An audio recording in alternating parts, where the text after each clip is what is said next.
Xbox app installed in Google Play Store. So open your Google Play Store first and foremost, and in the search bar you have to search for Xbox app.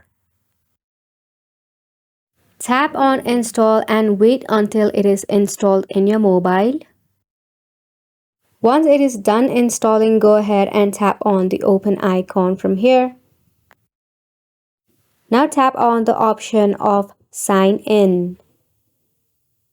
Here you have to sign up with your Microsoft account, so go ahead and do that. Now, once you do that, here you have to select a gamer tag and your gamer profile. For an example, I have choose mine. Now, simply like that, go ahead and select a preferred gamer profile that you like. Here I have choose mine right now, and then tap on Let's Go. Then tap on Let's Go once again.